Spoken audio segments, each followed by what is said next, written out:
Ahoy. It's time to talk about mastering. What a pain in the ass.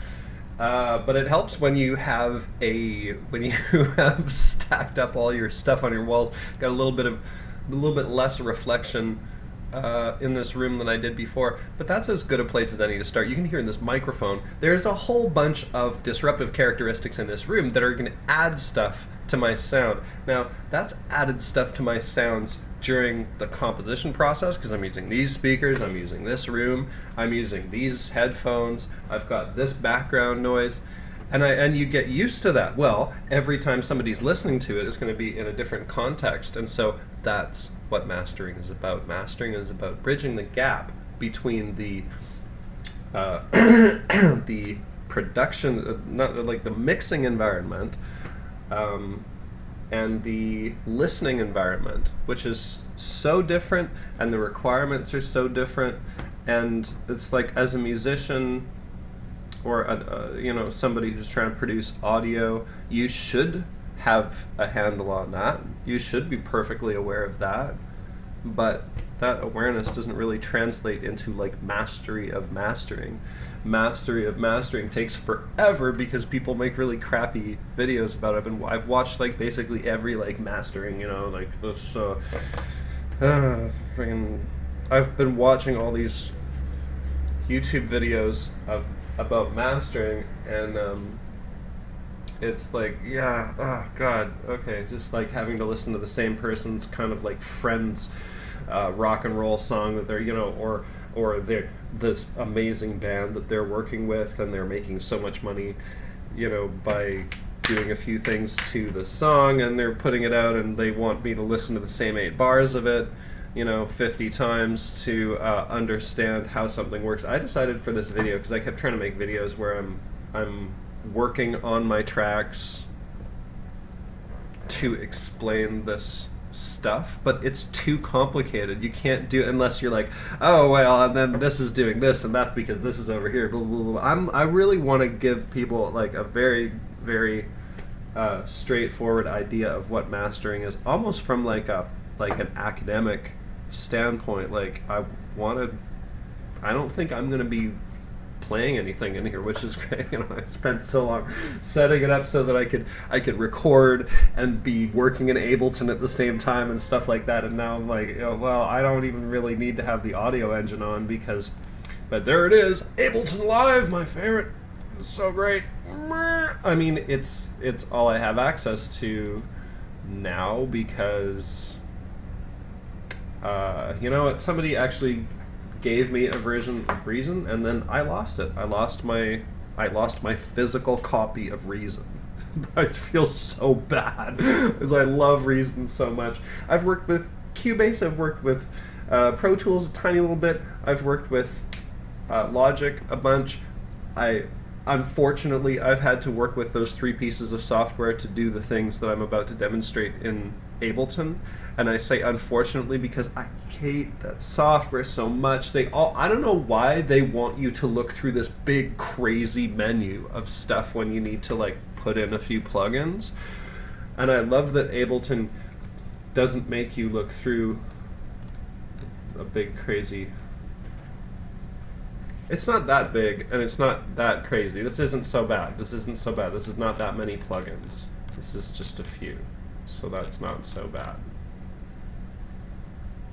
It is a little bit confusing when it's like audio effects rack, and then you're like mixing and mastering, and then you're like, oh, well, what's all this stuff? Is this different effects, or what is that? And it's just sort of arrangements of those effects. So when you're building, when you are doing mastering, what you're going to end up with is you're going to either have like a rendered, like a mix down file where you've taken your mix, your like composition, and you've bounced it into a single stereo wave file or AIFF file or something like that, which is just like a big uncompressed audio file with left and right channels, and it's in one file. and it's at 32-bit floating point bit depth, or at least 24, but hopefully at 32. Like, I'm like, great, now I have to explain bit depth and stuff like that. And hopefully, and it's got some headroom to it. It's not like there's no master compression applied to it. There's no master limiting applied to it,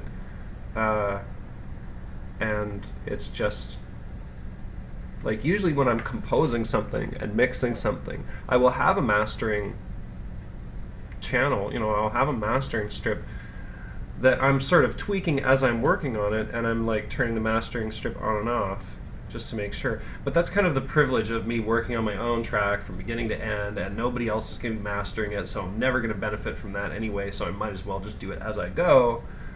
Where am I going with this? Oh yeah, so, no, I don't know where I'm going with this. I'm blanking out now. Oh my god, I need a cigarette, but I don't have a cigarette. I have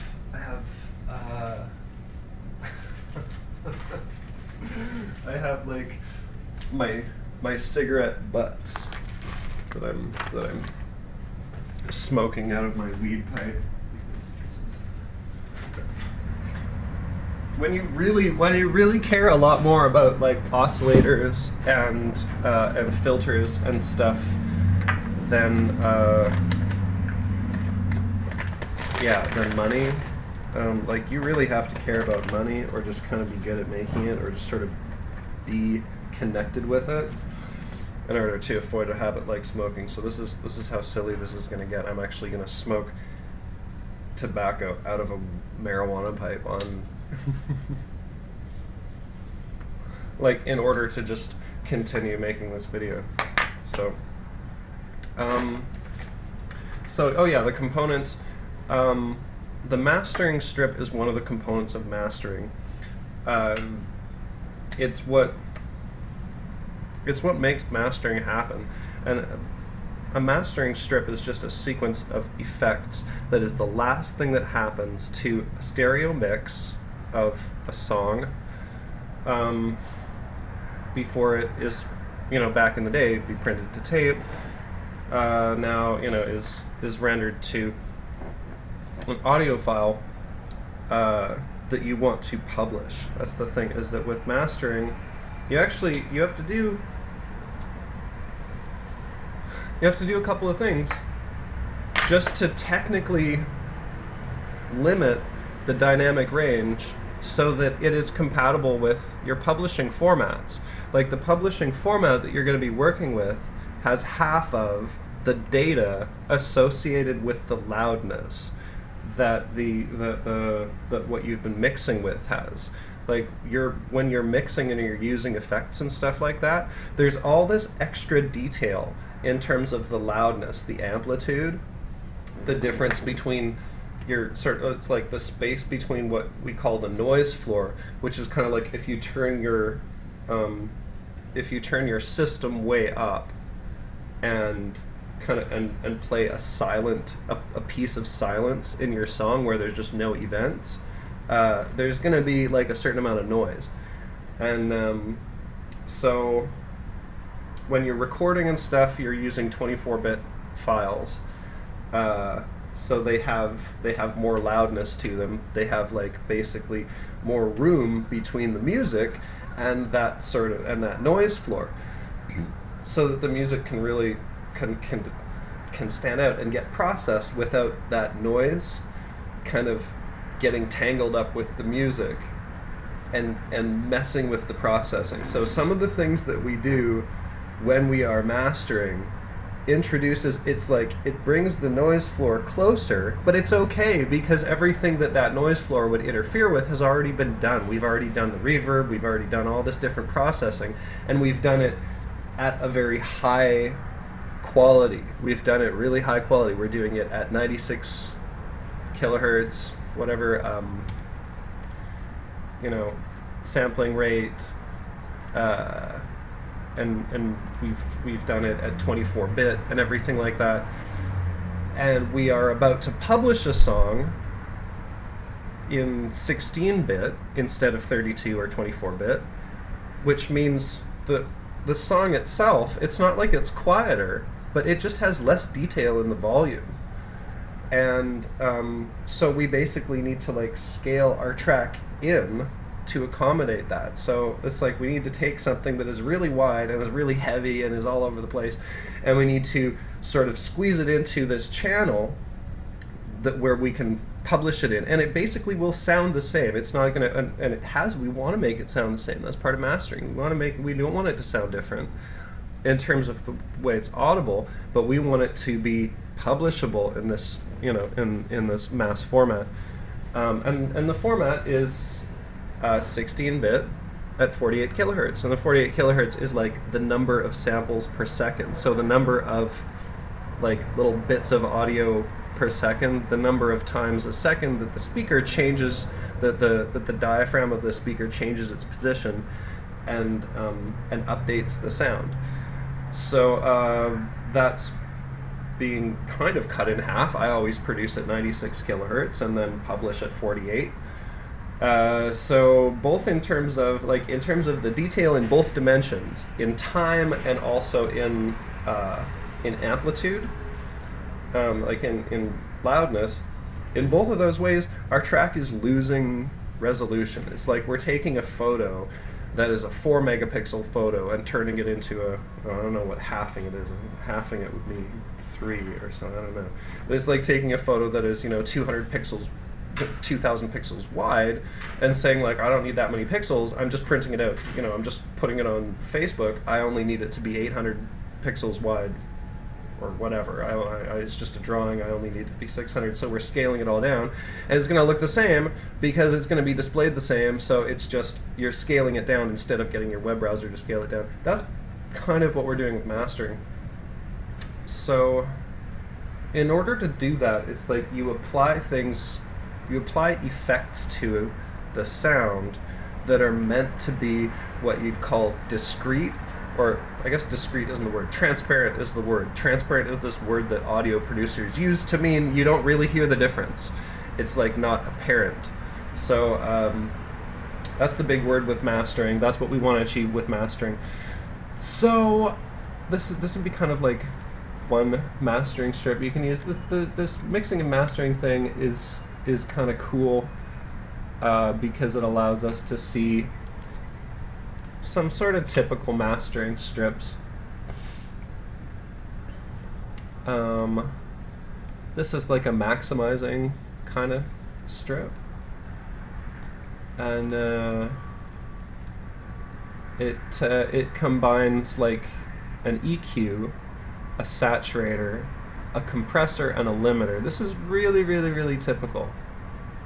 What the EQ does is it applies loudness, and loudness is kind of an idea in sound, and in terms of like EQing, loudness means the relationship between the mid, like where the vocals and stuff are, and the bass and treble, so where the bass is and the high sounds. So it's the relationship between where the song kind of sits and where the music is. And it's a good, this is something you want to be, it's like you want to be aware of your overall loudness. You want to be aware of your relationship, your balance of bass to treble. And that's what EQing and filtering is all about when it comes to mastering. You're trying to figure out, you've EQ'd all the different bits and pieces of the song to say like, yes, the vocal sounds best when it's got a little bit of a cut in the mid, and you can really hear the sibilance and whatever, and the synth sounds best when all the mid is taken out of it for whatever reason, and these drums are good here and there. But then the overall mix can lead to a spot where, let's say, your high treble is really crowded, and you didn't notice it when you're mixing it. Or your bass is really crowded or something like that, and so you end up with this like just a preponderance of one raise your frequencies and you've got to quiet them down a little bit. That's kind of like, that's something you want to do at the beginning of the chain, and you can see this EQ is right at the beginning of it. But if you were going to do, like this is just a loudness EQ. This is just to apply a loudness curve. But if you wanted to get rid of, if you had like a certain area where there's too much stuff going on, you just create a little cut at the beginning of the chain, and then you can control the balance between that one bit and everything else. The way this is put together, I'm sure that it, I guess that's not really being controlled. I'm sure something here is like, if this was my thing, I would make it so that these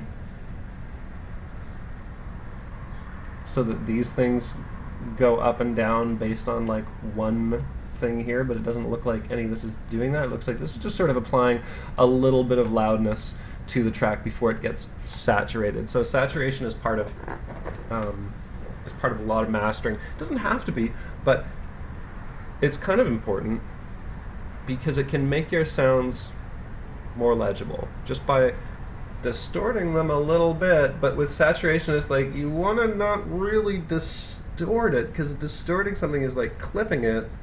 You want to just clip it a tiny little bit. It's like clipping a tiny little bit is okay. It's when you get these big, huge spots where the waveform has tried to go beyond its limitations and it's been cut. When you get these big, long, where it's like 15, 20 samples in a row that are off the board, then it creates a bad sound.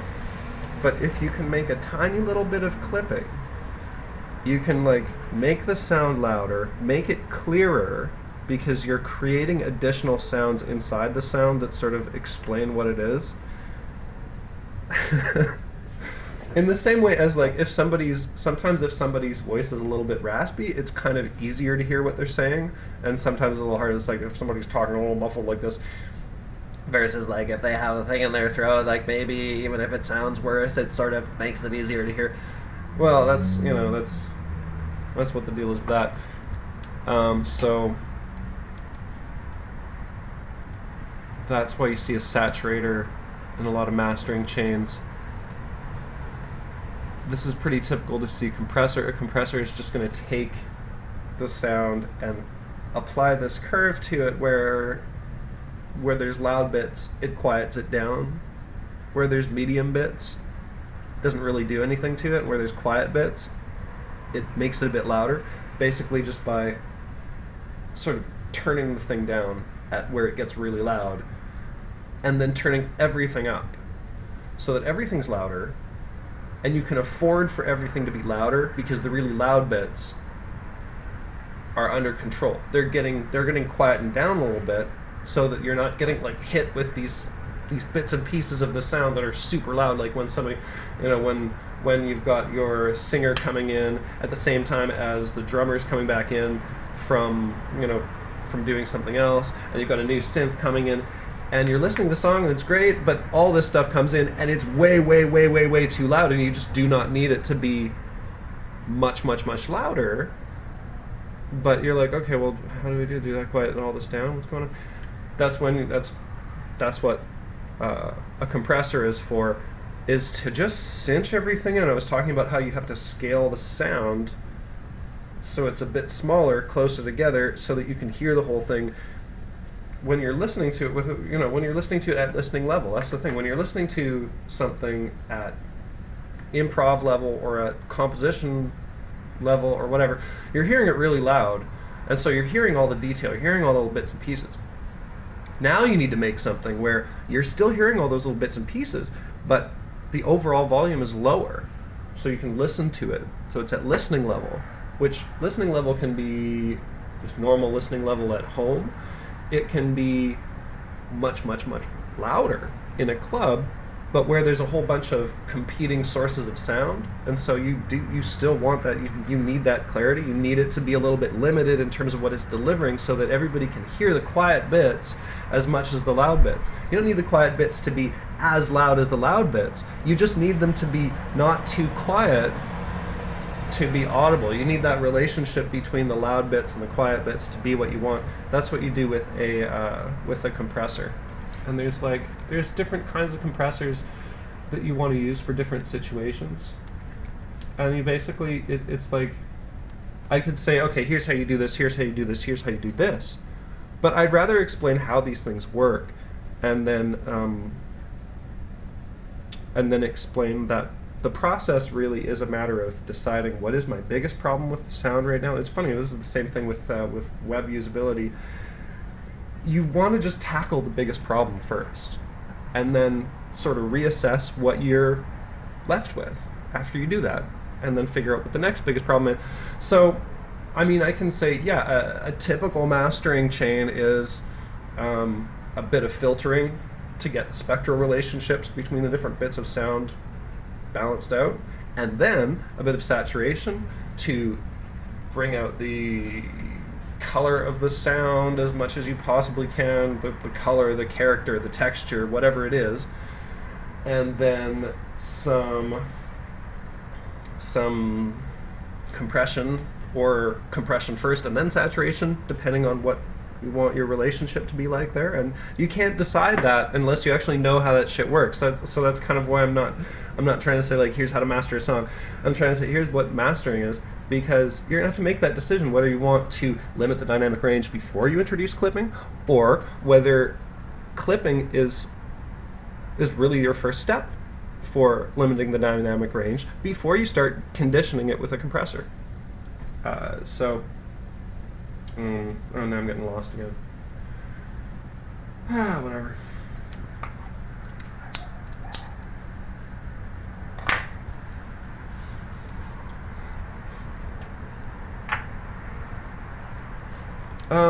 So then the last thing you'll notice on pretty much all of these limiters, on pretty much all of these channel strips, is a limiter. A limiter is the thing that you are shoving everything up against, and you're trying to give it as much level as you can without everything kind of sounding flat and just annoying to listen to. And so it's also protecting the mix from everything that you're doing. So it's protecting your output signal in case there's a little bit somewhere where somehow things get too loud, you just won't have to deal with it. So most people set their limiters to have a let's start there. We're going to start with limiters. If you just need to do, one thing if you want to do, like, the one most important easiest thing to get away with to master your song, just apply a limiter. Because all it does is it's gonna quiet down the parts that are way too loud with it, and they have no reason to be that loud, allowing the rest of it to be bumped up. And with this limiter, you can really explain how dynamics works, and I like that. So the ceiling is how loud the output volume is going to be allowed to be. So this is as far as the limiter is going to allow your output volume to go. And so if this is the last thing before it gets turned into a WAV file, if this is the last thing on your master channel, then the ceiling needs to be below 0 dB. It's like nobody wants to be right at 0 dB. And I'm not really going to explain that. It's like a mathematical thing. But I'll just say that the standard I hate just referring to standards like that. It's so dumb. It's like -0.05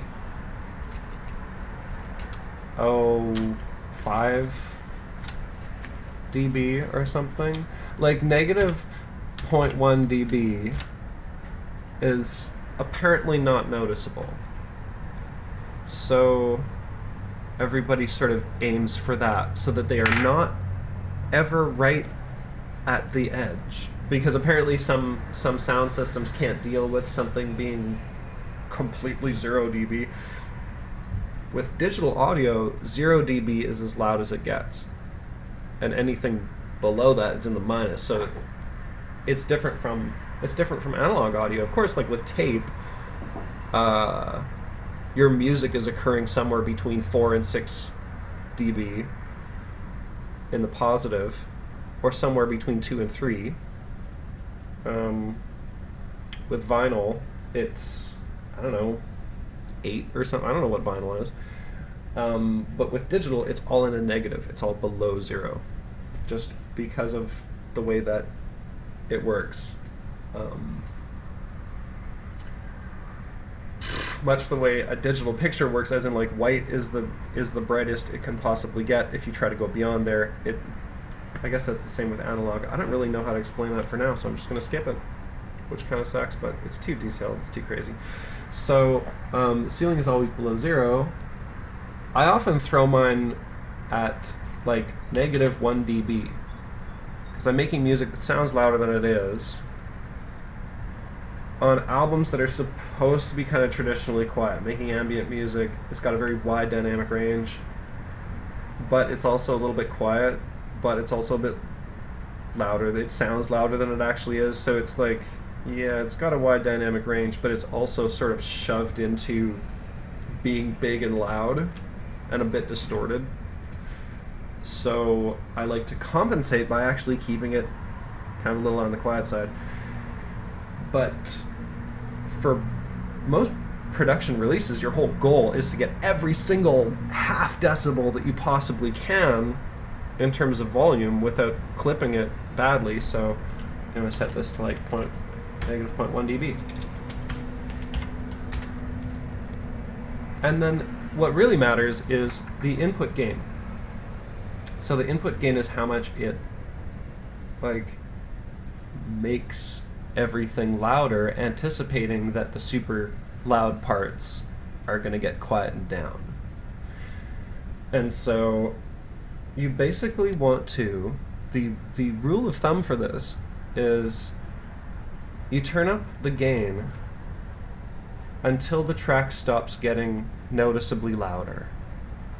You find this spot where there's this kind of range where it doesn't really get louder anymore after you turn it up, but it does get kind of more like dense. It gets kind of claustrophobic. Like the quiet parts are not quiet anymore. There's nothing quiet about them. They're all loud. Everything's the same volume. So there's this range where it starts to be like that, and then it gets to the point where everything's crushed together, and then from there on, doesn't matter how much you turn it up, everything stays at the same volume. Somewhere within that range is where you want to be, and you have to decide that based on like the application and the vibe of the song and stuff like that, and how the dynamics of the song work. And so that's it's like it is an artistic choice, but you are interpreting the artistic choices that have already been made. So if you're working on a track and you really don't know how it should sound, that's your real mastering challenge.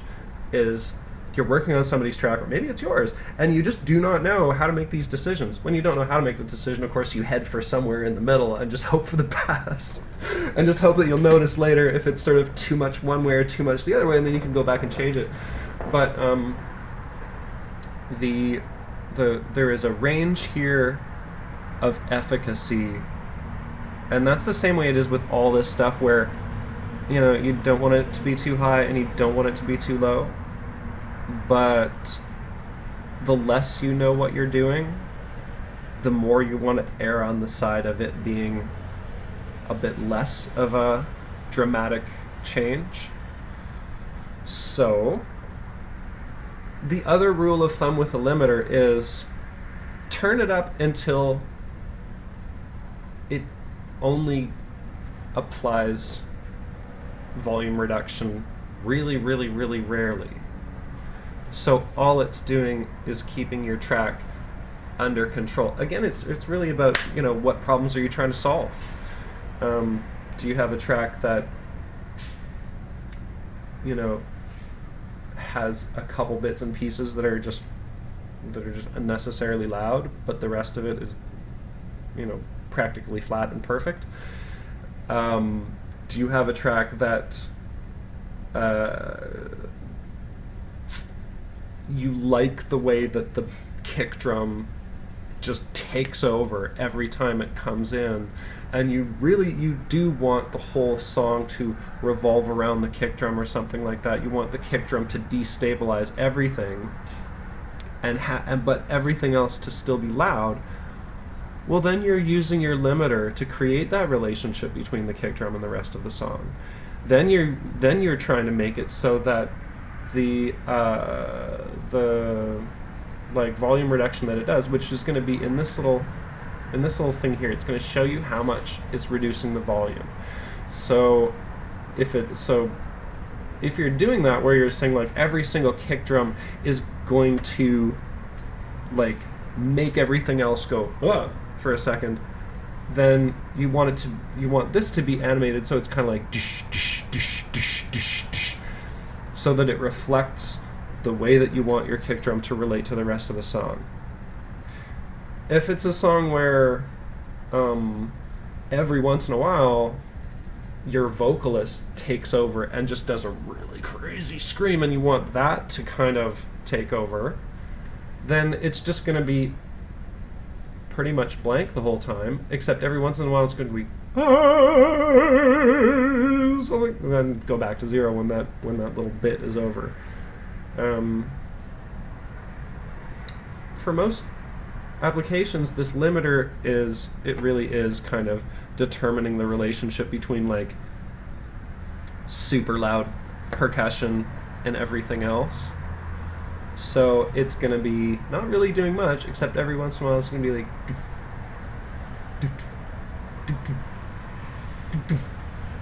you know, or when everything kind of comes in at once, when there's a big huge hit and everybody's hitting the same note all at the same time, then it'll be like, ooh, and then come back in. So maybe every 8 bars at the beginning, it goes, ah, and then goes back to normal.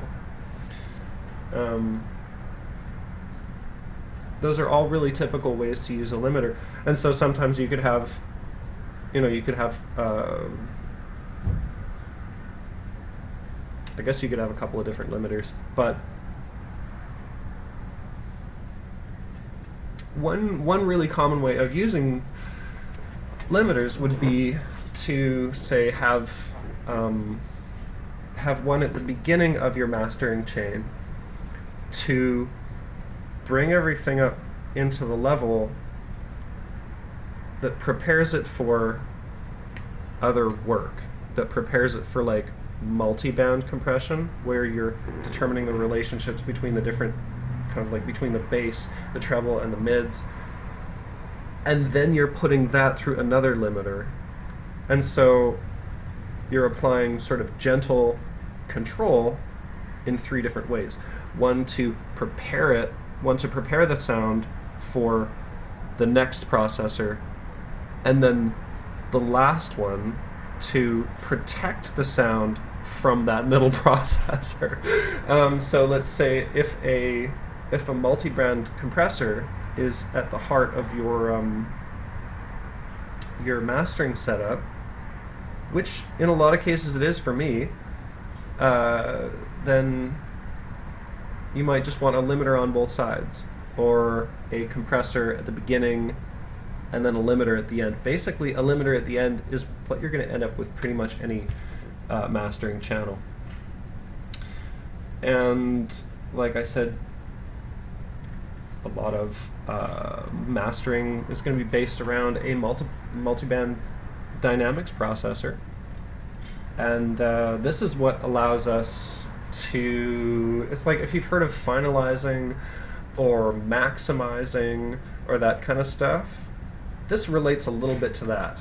This is where you divide and conquer and get extra loudness and extra detail and stuff like that by dividing the spectrum up and then compressing different bits of it differently. So you're compressing your bass together with the other bass, compressing your vocals with your guitars and your snare drum and all that other stuff, and compressing your your cymbals and your buzzes and all the bits and pieces and your sibilants from your voice all together in another channel, and then you're mixing that all together as well.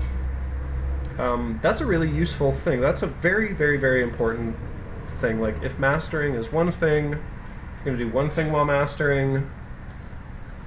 In addition to your output limiter, this is what you do on a typical song. And there's a few steps to this. You basically, like, if you want to apply multi dynamics to a typical track, what you're going to end up doing is figuring out where the different frequency ranges are, which depends on the song. So what you want to do is figure out where the middle range is, how wide it is, and what is inside of it, and then what's below it and above it. That's the basic thing that you need to do. And it's the there's your low sounds and your high sounds, but then there's your mid sound. This is where most instruments and vocals and most of the musical ideas take place in the mid, in the 800 to 1500 15 kilohertz range, I guess. I think the way I see it, songs are sort of focused around the 1 kilohertz range, that's about where humans talk and sing, is around 1 kilohertz. So that's the mid. Music goes between 30 hertz and 20 kilohertz or something like that. We can't really hear much above that. And it's logarithmic, so each octave is how do I explain that? It just means that bass occupies a relatively small sounding amount of the spectrum. Bass is 30 hertz to 500 hertz, and mid is 500 to 15,000. So that's a pretty big range. And then treble is 15 to 25,000 or whatever. But it depends on the song. If your singer is a soprano, then you're going to have to balance their voice against a higher range of other instruments. So a soprano singer with a viola as accompaniment is going to have kind of a different, you're going to consider the mid-range to be pretty wide in that situation.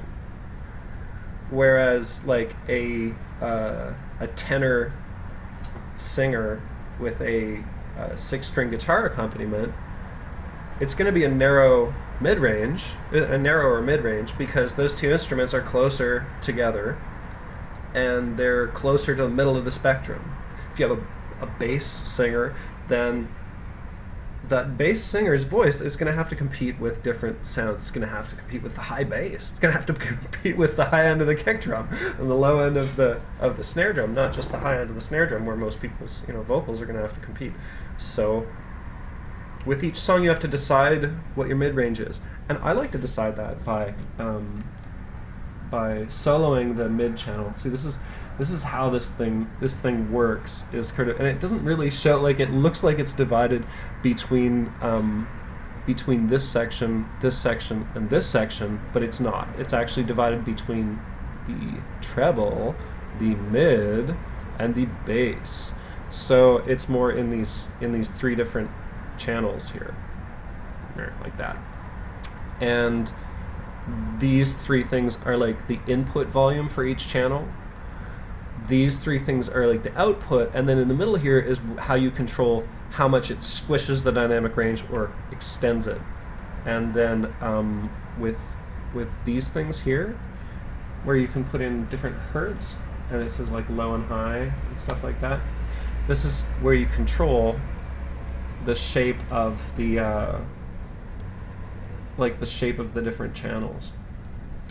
So let's say I've got a vocalist who's singing really high with some high instruments. I could put it to this so that my mid-range is between, almost a kilohertz and 2.5.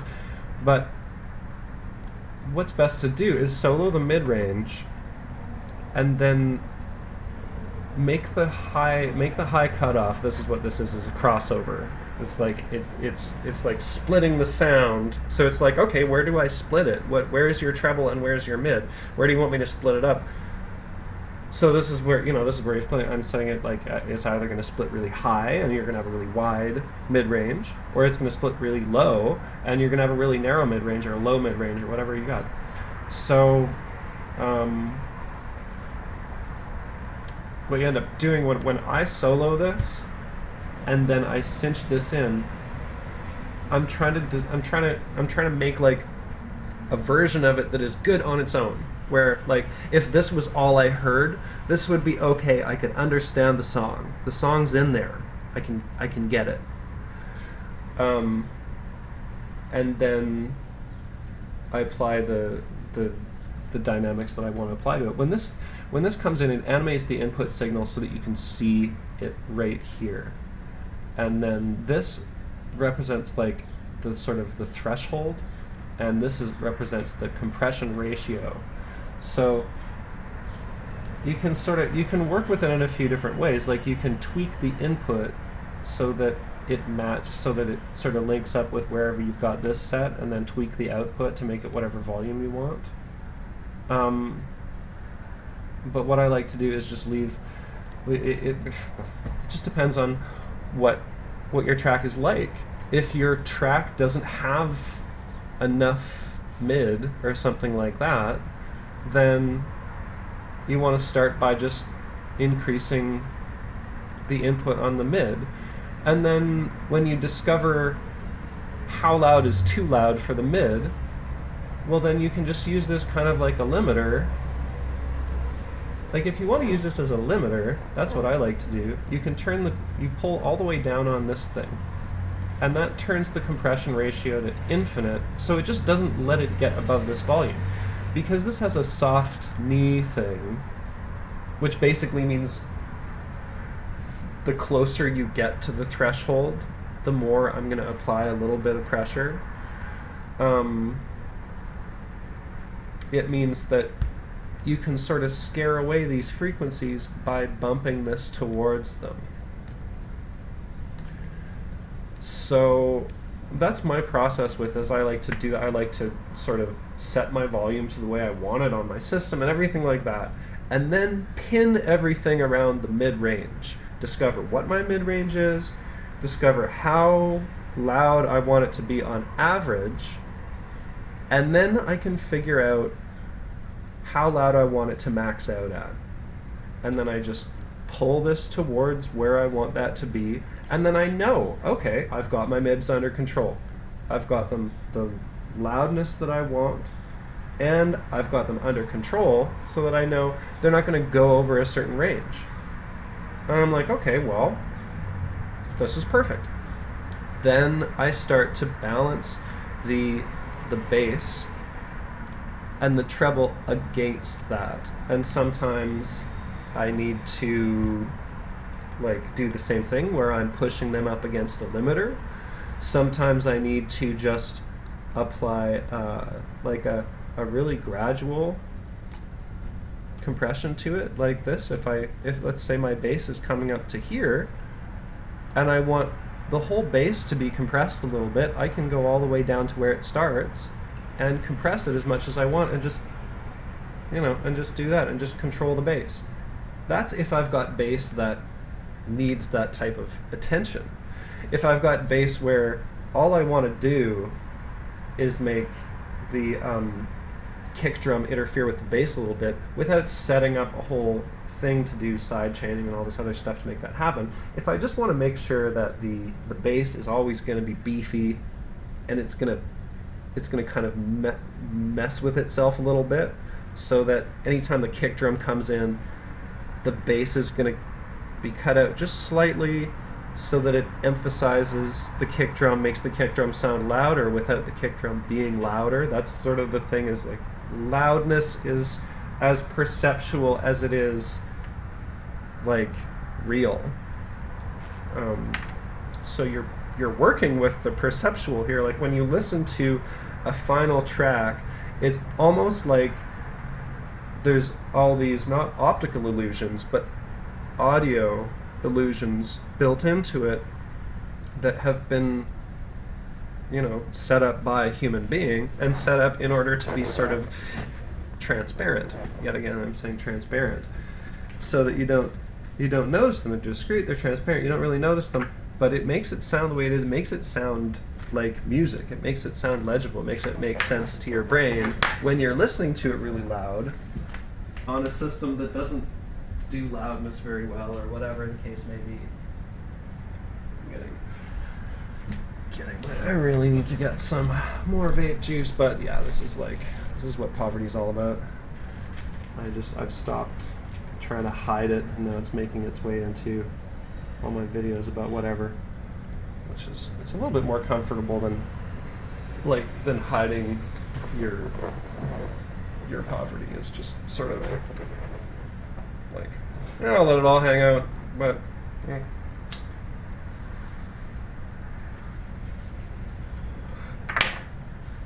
So for bass, treble, and mid, the multi-band dynamics thing is a good way to do a couple of different things at once. Like if you have some filtering issues where you're like, well, I know my mid is generally too loud, you can use this as an EQ, because at the end of the thing, you have this option to mix the 3 different channels when you're mixing them back together, of course. So you can determine that relationship, and if the EQ adjustments that you need to do correspond with these different channels that you are compressing them into, you might not have to do any EQing in your song. Or you might be able to use this to express the loudness curve instead of, which is, like I said, the relationship between like the bass and the treble versus the mids. I like to control my loudness curve using this instead of using a EQ, because it makes sense. It's good. So this is actually a nice thing to do when you're DJing too. Like if you're DJing using live, throw in a multi-band dynamics thing and a limiter, because it's going to end up making your DJ set sound more. It's going to make it sound more. It's going to make it more audible. It's going to make it more like listenable.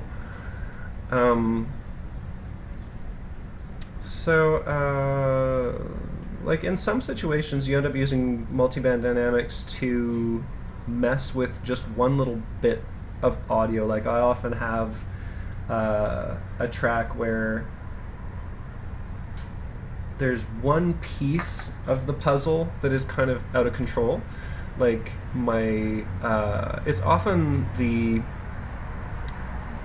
high bass or low mid area where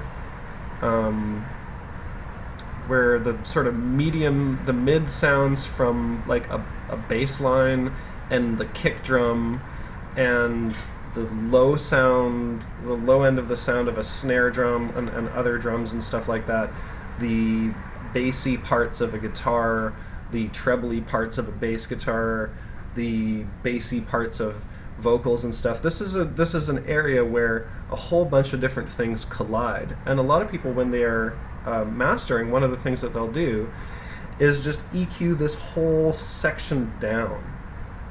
But what I like to do with it sometimes is to use a multiband dynamics to just control that one section. So I'll find wherever that section is, and if it is in that sort of range, then it'll be like typically it'll be a couple hundred hertz to several hundred hertz. That's a good way to think of it.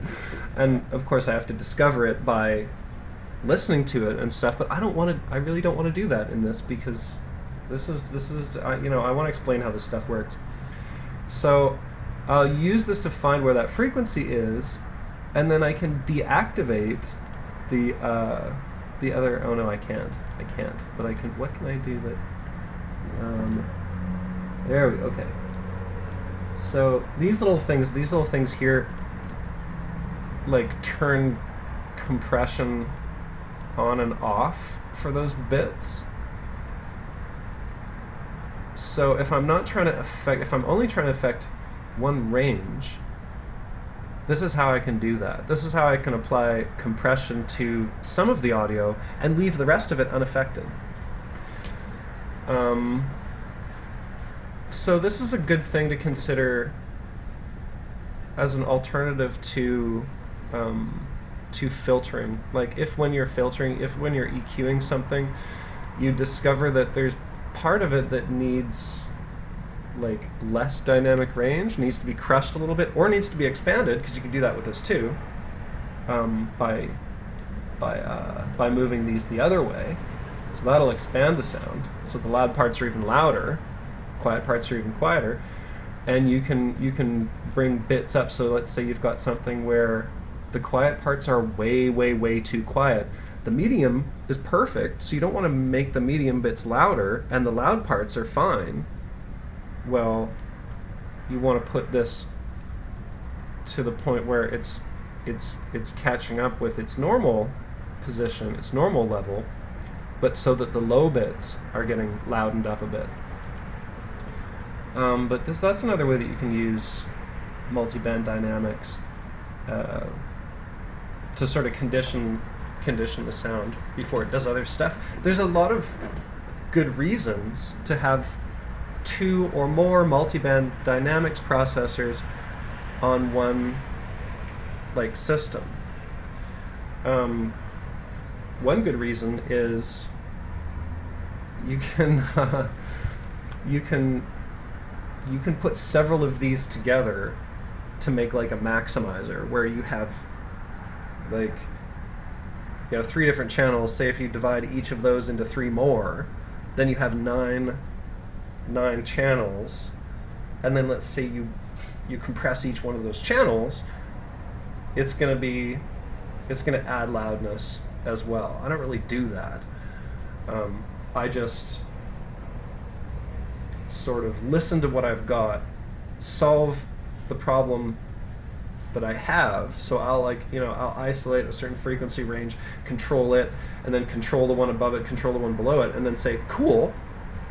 Oh, but now I have a problem with the relationship between the overall bass and the overall treble. Well, okay, I'll just do a 2-band thing where I'm not working with I'm splitting everything up into bass and treble. How do you do? You do that like yeah, you do that like that, I think. Yeah. So now I've just got one number that is dividing it between bass and treble. How does that really work?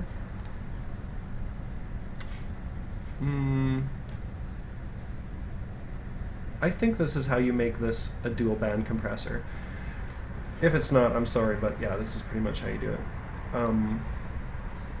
So I can have, let's say, one where I'm just conditioning the mids. I'm not really doing anything else. And then the next one I am fixing the relationship between like the highs and lows. That's how you do it. Between the bass and the treble in general. And then I could discover I've got another bit that needs controlling in the high end. So let's say I've got to compress that and not the rest of it. As long as I'm not applying way too much compression to any given thing and it's making it sound muddy and non-existent and flat. And what that sounds like is it's like where everything's close and there's no distance and there's no space. That's I don't know. It gives the sound kind of a claustrophobic feeling. Like when you first do it, it sounds really clear and it's like really apparent. But after listening to something for 3 minutes, it's like you can't even hear it anymore, or you just don't want to listen anymore because it's just there's no natural sound to it whatsoever. I don't know. I'd love to explain that better. Hate being vague. So yeah, I don't know. Multiband dynamics is really useful. It's really interesting, and it's really powerful. And you really do want to apply it based on what it sounds like, what you want it to sound like. So next, I want to explain like what a compressor does, because we've already talked about compression, but I want to get into what they actually do. The compressor in Ableton's awesome. What I should probably talk about is compressor timing. The attack and release of a compressor is really vital, and it's a little difficult to understand, but all it is like, let's say you're watching a movie, and movies these days are produced in so crazy, like they're like they'll be whispering about something. You got to turn it way up to hear them whispering about like, oh, okay, all right, when we go in and get these guys, I'm gonna go first and then you cover me. All right, buddy, cool.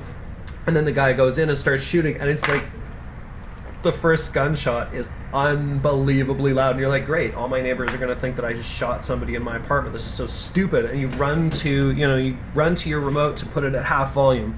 Okay, so your reaction time, where you're like, oh shit, this is loud, oof, is kind of analogous to the attack. It's how fast you respond to things getting too loud and turn down the volume. And then the release is like how quickly you turn it back up again. So again, what you do with this relates to what you're trying to accomplish. If you have a song that, like a lot of my ambient songs, they go through these big swells where I don't really want it to get way louder just because there's more going on. So I have these compressors that are working really, really, really slowly. I mean, you can turn these way up to like 1 second and 3 seconds. You can turn each of these things into 5 seconds maximum. And I always set my attack time so it's a little bit faster than the release time, so that the thing responds to things being too loud faster than it responds to things being a little quieter. And what that means is these big swells that are in my songs, they kind of get naturally chased down a little bit, but it doesn't interfere with the sort of vibrating, the sort of like warbling of the sound where it's like if I wanted to interfere with that, I'd be setting my timing much faster. And that's the thing, is like, that's the other reason why you might need several dynamics processors, because you might have several dynamics issues with a lot of dance music or hip hop music or something like that. You need to fix the relationship between the percussion and the rest of the song. You've got to make the whole song quiet down a little bit every time you get a big kick drum or you get a big snare drum in there for just a split second, just to allow everything to be loud enough, because you don't really notice everything else getting quieter, but the fact that it does emphasizes the volume of those drums as well. So through emphasis, it's kind of restoring the volume that you're taking away. But it also, because you're changing pure volume into emphasis and you're expressing that volume through emphasis, it has some effect. It has, it has, the effect can start to become noticeable if you're applying too much of it and if you're using the wrong timing settings. So if you're using a compressor that is way too slow to try to establish a relationship, a dynamics relationship between a rhythm, rhythm and percussion, and fluttering like bass notes and stuff like that, but staccato bits here and there, and the overall song. And if you're using something that's way too slow to do that, then you're going to end up with this awful effect where, like, every time an additional thing comes in, everything else gets quieter and it's noticeable. And you're like, oh no, like my chorus is the same volume as my intro, and my intro is supposed to be quiet. Like, it's supposed to be, not inaudible, but it's supposed to be a little quieter than the rest of it. And you're like, geez, shit, all I wanted to do was sort of glue my drums and my, and my vocals together. Like, what happened? Well, that's because the attack really matters. So when you're talking about drums, you want to work with an attack that is, I don't know, 5 milliseconds, 10 milliseconds or something like that. That's a really fast amount of time. If something is at almost 0, then there will be like audible sort of little clicks and stuff like that in your mix, because it's adjusting things so quickly that it's creating like artifacts and stuff like that. And like I say, if it's way too long, it's not going to do what you want it to do. So it's not terribly easy to hear, because this is a plugin that's supposed to be subtle. It's supposed to be an effect that works more with your signal than it does with the sound itself. And so that's why it's kind of nice to watch the gain reduction, the animation of the gain reduction, like put more gain reduction on than you want, so that you can hear how fast it's reacting, but also so that you can see. And if you set it up so that the animate, like if you know what you want to do, if you don't know what you want to do to the dynamics of the sound, you're probably going to screw it up by doing whatever. If you do know what you want to do, then you can use the visual animation of the gain reduction meter as an indicator of like whether it is applying things the way you want it to be applied. And sometimes it's easier to find that sweet point through looking at it, and then you can confirm it by turning the effect on and off.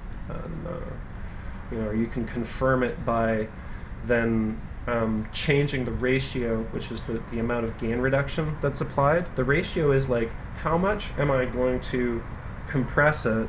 How much am I going to quiet it down? Like, how, when you run to the TV to turn it down when people start shooting, how far do you turn it down? Which is based on how much louder the shooting is from the whispering.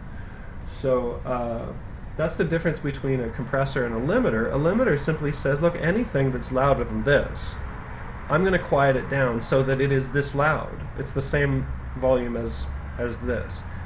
A compressor says, beyond this point, I'm going to quiet this down by a certain amount according to how loud it is. So if something is super, super, super loud, it's going to be half as loud as it is. If something's a little bit louder, it's going to be half as loud as it is over the threshold. Sometimes you want things to be way reduced. Like, you want it to be like a quarter of its volume over the threshold. So that means that something like gunshots is going to be reduced to 25% of its volume. Something like a car, roaring is going to be reduced to 25% of its volume. Well, if the car was like 2/3 of the volume of the gunshots, and they're both being reduced by 1/4, that could change their relationship. So you can, it's like along this curve. That's why there's this curve and there's this bend here as the sound, as bits of sound approach that bit, they're starting to be affected. And that's what I was talking about in terms of a knee before. This is the sort of fade where it eases the relationship of the thing so that it's like, if there's no knee, then the threshold is absolute. The threshold is like, once you're past this, then I start caring about how loud you are and I start quieting you down. If the threshold has a knee, then it's like, the closer you get to me, the more of an effect I'll have on you. And then the further above this, the more I'm going to apply my effect. That's sort of what a knee does. So it's your choice of ratio depends on what you're trying to do, and your choice of attack and release speed depends on what you're trying to do. The real difference between a compressor like this and something like the glue compressor, which is also wonderful, is the glue compressor is sort of limited in terms of what it will do, which is good. Like, the attack thing is limited to what is typically useful for, like, rhythmic stuff. So this isn't useful for if I've got something that is swelling, or I want to change the relationship between, you know, the really loud choruses and the sort of quieter verses. This isn't going to do that. This is going to change from, you know, from like the beginning of a snare hit to the beginning of the next percussion hit. That's what it's going to do. It's going to fix those really quick relationships. And you can see it also, it limits the amount of ratio. It won't go above 10-1. So it won't be a limiter. It just won't act as a limiter, which is good if you want to use it to glue stuff together. So this is like a plugin that has been like this compressor is meant to offer you all of your dynamic range options for one thing. So this is a real compressor. This is a normal compressor. This is like, if you just buy a compressor, this is what you're probably going to get. And then the multi-band dynamics thing is like, okay, well, let's put 3 of those in one plugin, and we'll split the audio between bass, mid, and treble, put each one of those through sort of another version of this, and then mix it together and output it. So that's for using a dynamics processor to solve a particular problem, which is the dynamics processing that we need to do is not the same across the whole spectrum from bass to treble. And then this is sort of taking one of these and then bending it to serve another purpose, which is we want to glue the elements of the music together in a way that is musical. So these are musically relevant intervals of time. This is like, you don't have to be scared of putting this all the way down to 0 and introducing a bunch of artifacts. Maybe you do, but probably not. And you don't have to worry about it being way too slow to be musically useful. So I was talking before about like if you misuse a compressor when you're trying to make the drums sound good, you can make it so that your song has no dynamics. If you set things way too slow, you can't set it too slow in this because it only goes up to like 30. I don't even know what units this is in. Oh, okay, yeah, milliseconds. So it tops out at 30 milliseconds. Anything longer than 30 milliseconds is not really a musical. Like, it's not a rhythmic. It's not rhythmically relevant. So you could call this a rhythmic compressor because it's what you use to determine the relationship of your rhythm to the rest of the song in terms of the dynamics. Oh, I love talking about this stuff so much. I love it so much. The other interesting thing that you get in the compressor is the clipping thing. You get a soft clipping thing. So let's say you want a really simple channel. Really simple. This is what I would do for, like, if I'm producing, let's say, a hip-hop song, and I'm just sending it to the, to the rapper to kind of work with. I do want to send him a sort of a mastered version of it, so I'm going to put it through one big compressor to glue everything together. And that really is a thing. When you glue something together, you're saying, like, these two things are going to interfere with each other so that they can share the same space. And that's what you're doing with this. And so there's different ways to use this. If you turn the threshold all the way to the top but put it on 2-to-1 ratio, it will basically apply itself as a compressor to whatever you've got, because it has a soft knee. And so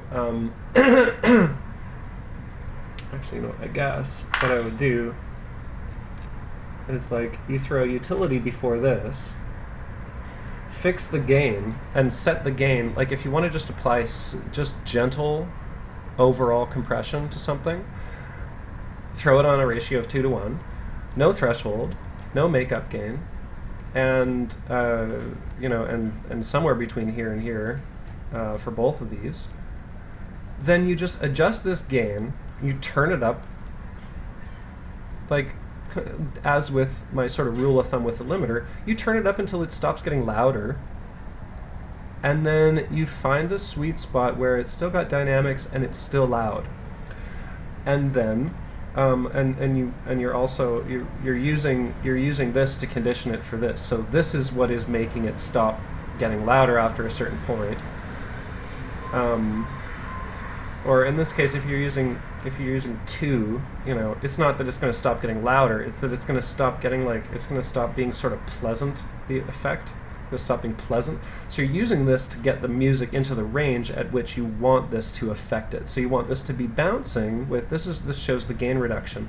You want this to be bouncing with the track. So, like, as the kicks come in, it's like,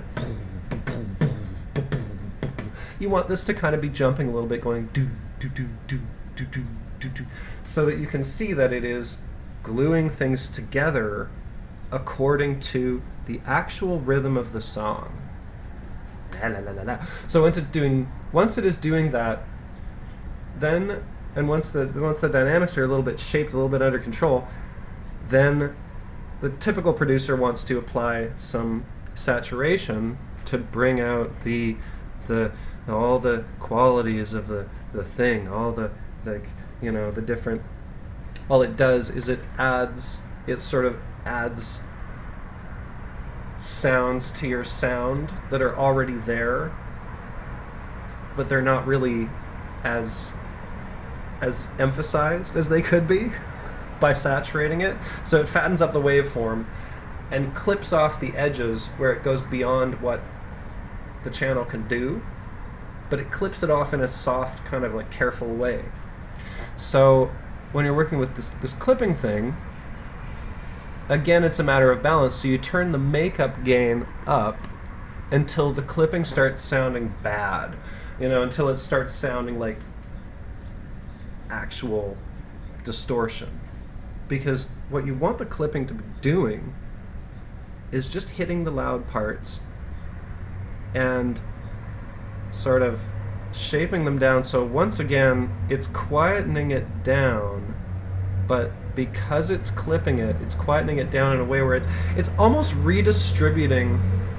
It really is kind of turning loudness into emphasis. So anytime it activates, it's because it's a little bit too loud, and so it's shoving bits and pieces of sonic information from one part of the spectrum to the other, typically further into the treble.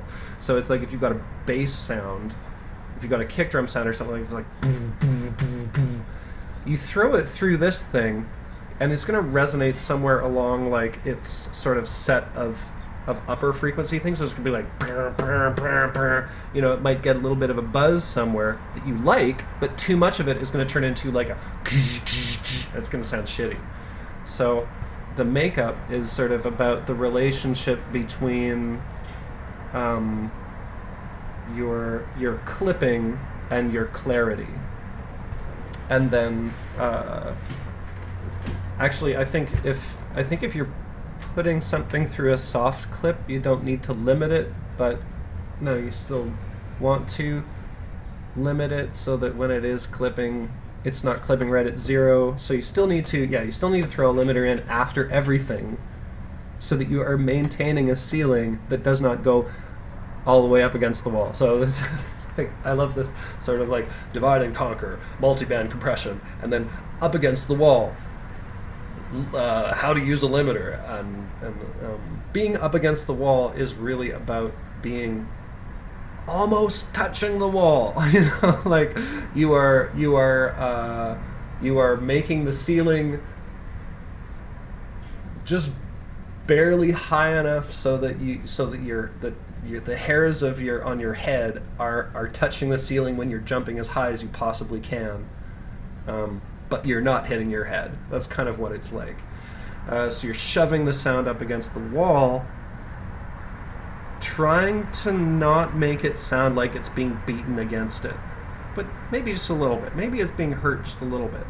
You know, just the hairs of it just sticking up against the wall, just scaring the audio just a little bit so that it's excited, and so you can hear the quiet bits, you can hear all the details and stuff like that. So if there is a typical, like, just a basic mastering chain, and you don't need to do, like, say you don't need to do a bunch of, you know, taking out some frequency or something like that. Let's say the relationship between bass and treble and all that stuff is good, and all you need to do is establish some dynamics. This is your mastering chain, and all you're doing is preparing the sound to be compressed, and then distorting it a little bit, just where it gets super loud, and you can only get away with that because you've already compressed it so that all the bits that aren't super loud are loud enough to be audible.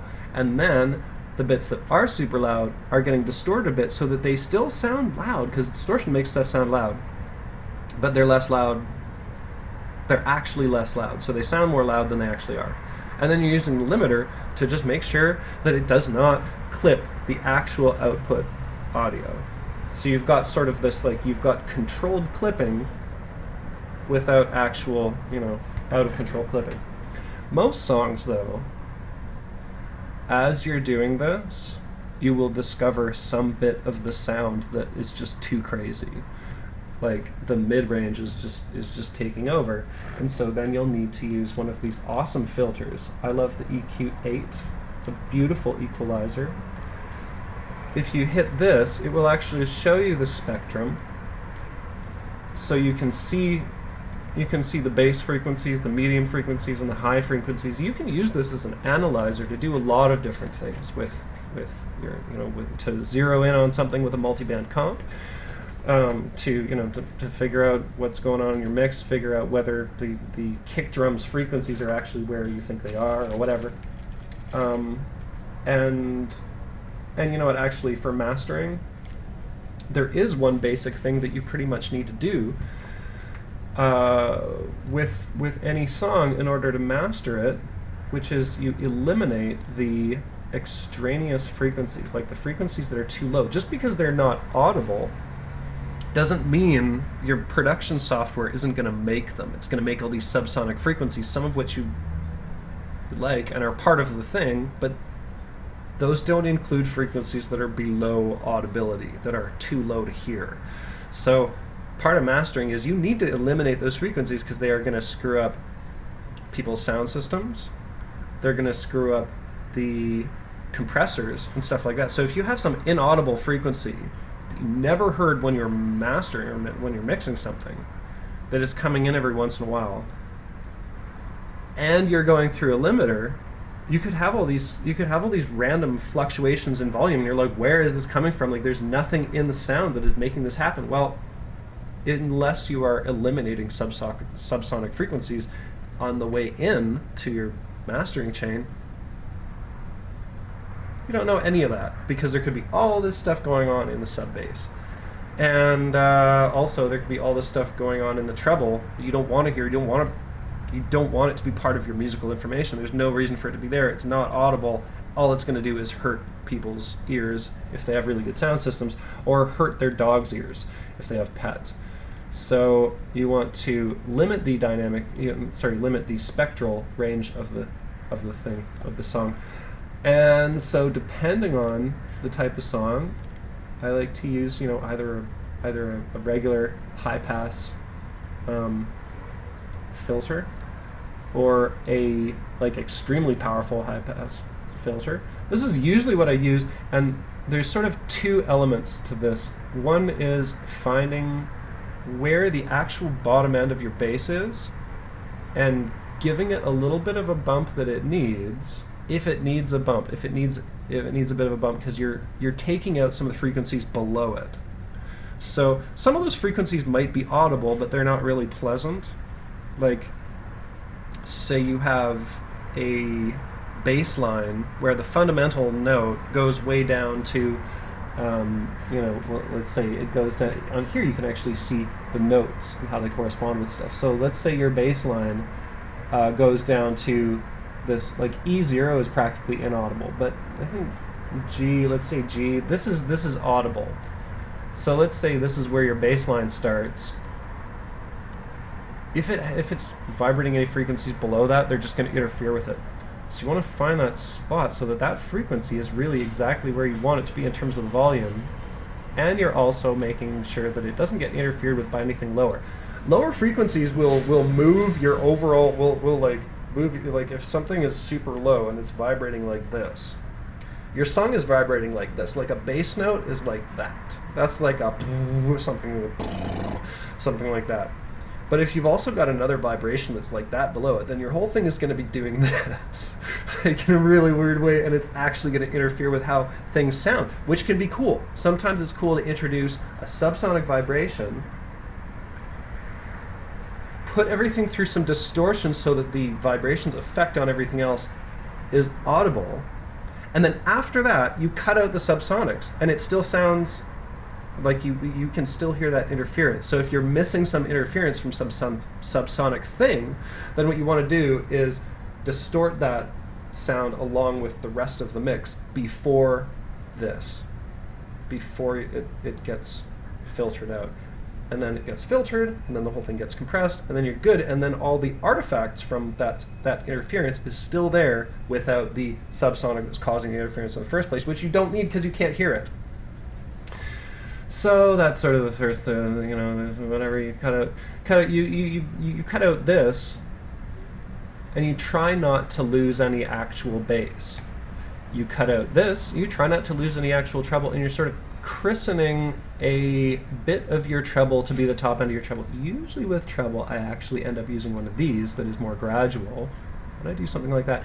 But here's really, really got to trust your ears, how much treble to cut off. So this would be like a typical thing for what I'm doing. And then you've got to control the relationship of the mid to everything else. The Q thing is like how narrow the range of the adjustment is. So if I'm trying to determine my relationship between mid and everything else, then it's going to be rather wide. And this is a wonderful thing that you absolutely need to do with your tracks. You need to get your song to listening volume, and put in some of this stuff afterwards, so that the dynamics is kind of what you know it's going to be. Sometimes it's nice to do. It's like you do filtering, then you do some compression, and then you do a little bit of distortion, then you do your limiter, and then you go back and change your filter a little bit, tweak your filter, and then you change the compression. So you sort of recursively go through this whole thing and fine-tune it to the point where it's perfect. It's really advantageous to do that instead of just simply doing it discreetly at one process after another. Or it's like you want to take advantage of both of those things. You want to take advantage of this like linear thing where you're saying, okay, this is the first problem I need to solve. Now that that's taken care of, I'm going to add this to solve this other problem. I'm going to solve this other problem, and it's going to solve this other problem. That's really, you really do want to think that way. But then once you've done all that, you want to go back and say, like, okay, so the first problem that I solved, I need to tweak the relationship between that solution and all the other solutions. And you do that by ear, by eye, by instinct, by doing it and then walking away from your computer as it's playing back and doing some chores in the other room or something like that. It's really good to move around the room when you're mastering. It's really good to switch from speakers to headphones. Like pretty much each adjustment, you should be making it by, you know, while you are switching sound systems. You want to have like 2 sound systems hooked up to your computer. You know, one that is like beautiful and awesome and beefy, and look at these speakers. I have amazing freaking speakers hooked up, and I got a subwoofer. So that's a problem. I need to, you know, get my other sound system in here, which is just 2 sort of shitty bookshelf speakers and this like old amp, and that I need to switch back and forth between those 2 systems while I'm adjusting each one of these things, because I'm going to publish this for every sound system, and the more specific it is to my sound system, the weirder it's going to sound with everything else. So it's like, when you're mastering, you end up realizing the limitations of compatibility. You end up realizing, like, wow, you know, maybe I'll just make a master of this music specifically for my sound system so I can listen to it and it sounds beautiful as it possibly can, because when I make the version, that it, like, each one of these different balances is going to be like, okay, well, with my system it sounds best if this particular control is over here. With my headphones it sounds best if it's right here, and with my car system it sounds best if it's right here. Okay, all right, that's the range for that thing. I need to keep it in the middle of that range, which means it's not going to sound as good in each specific application, which is, it's exactly like web design. It's so funny, all the parallels. It's you know, you end up making some, you know, it's a balancing act, so you're compromising each delivery method.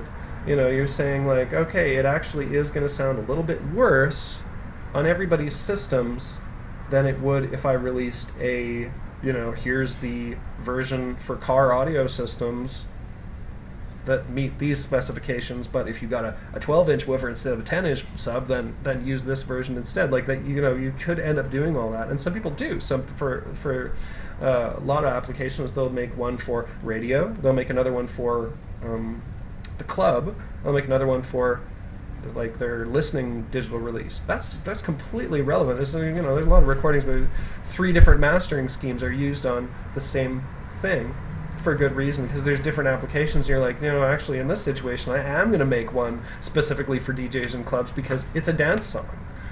So yeah, I'll do that, and I'll have that as my like high quality expensive DJ download, and then I'll have the other one go on SoundCloud, and it'll sound better on people's, like, you know, iPhone speakers. That's, yeah. But you know, generally with mastering, it really is a matter of like finding the median,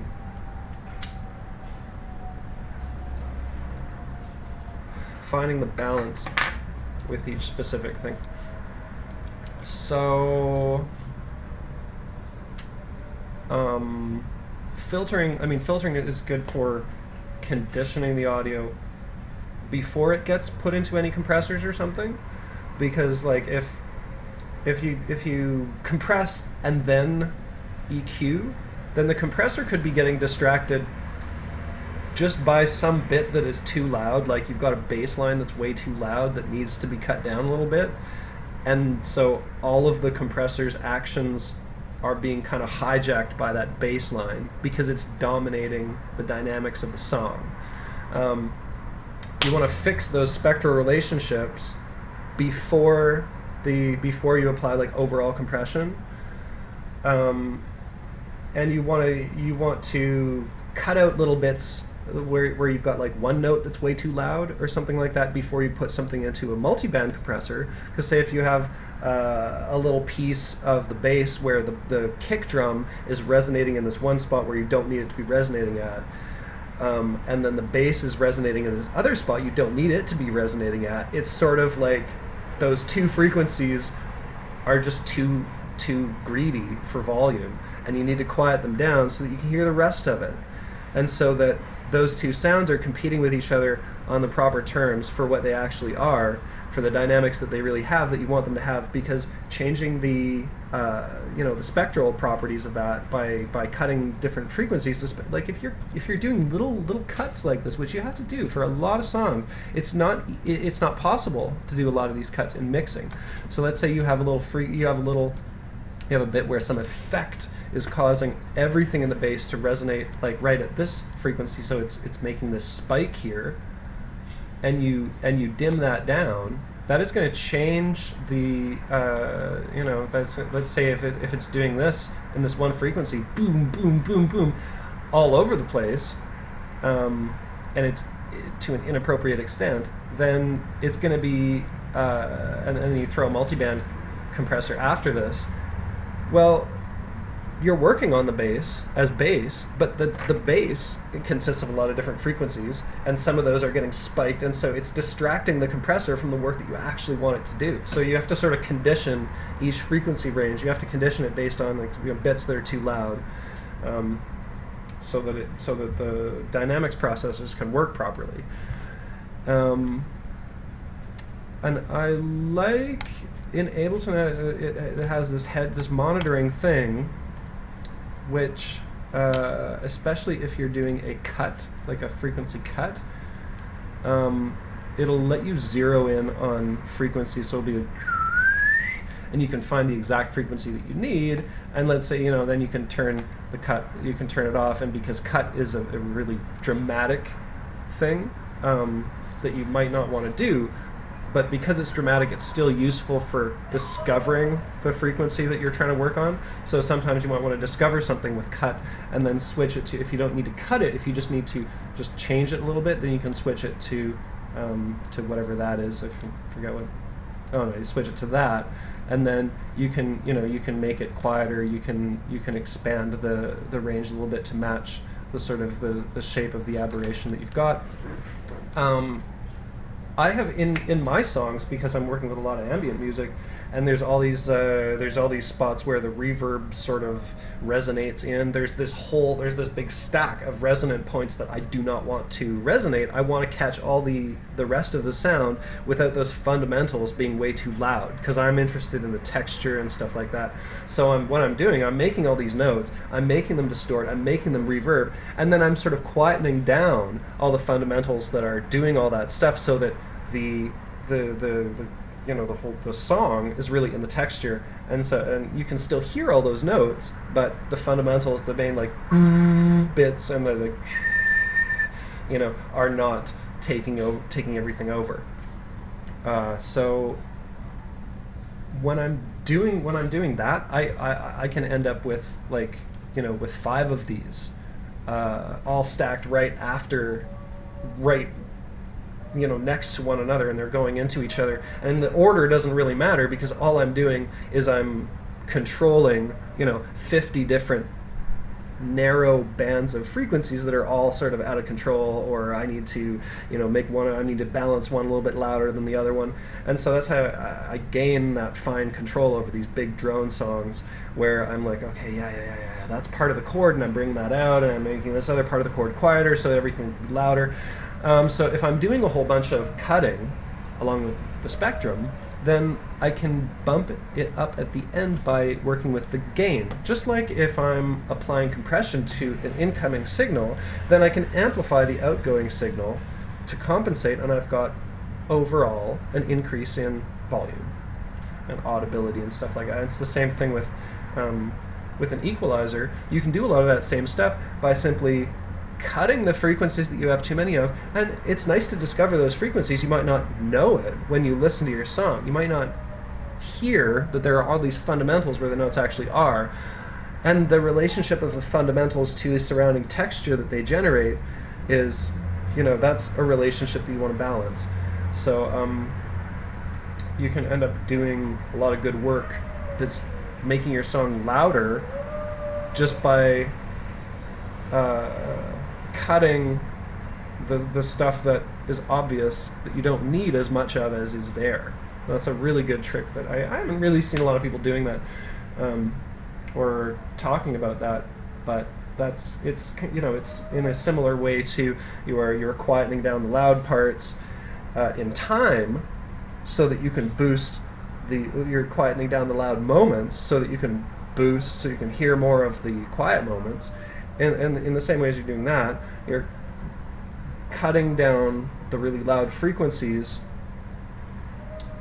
so that you can hear the rest of it louder. So each one of these EQs, when I'm working with an ambient song and I've got, 8 of these EQ 8s in a row, each of them with 8 I'm messing with 64 different frequencies. Each one of those is boosting the overall volume without boosting the actual volume. It's like it's boosting the volume of all the musical stuff that's going on without boosting the actual amplitude of the signal, that's the trick. That's what you want. And it's not just so that you can put more sound through one speaker system. It's so that you can hear everything that you want to hear without all these little bits and pieces of obvious, unnecessarily loud bits sort of taking over, getting in the way. So you take all this stuff out of the way, you boost everything up. So with each one of these EQs, the song is getting louder, but it's also getting quieter at the same time. It's getting louder without getting louder. And so it's more audible, and the song is coming to the surface.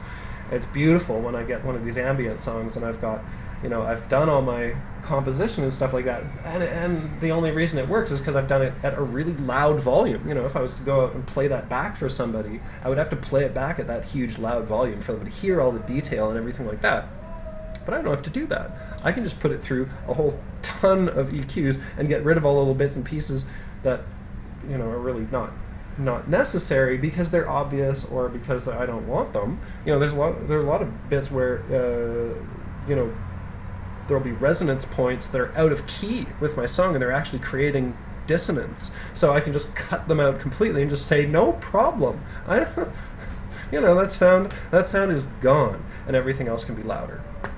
So that's what you're up to when you're EQing. Of course, with each bit of EQing, you've got 3 things. You've got your frequency, you've got the gain, and you've got the sort of like the width.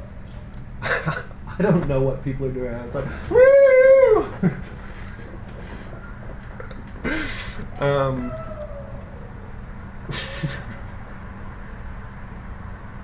It's Toronto. I don't know. It's like between the suburbs and the downtown. I don't really know which one is weirder.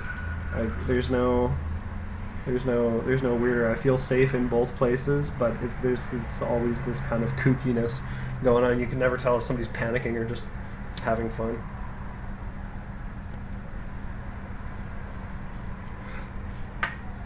So here it is: filtering, dynamics, saturation, limiting. That's what mastering is all about.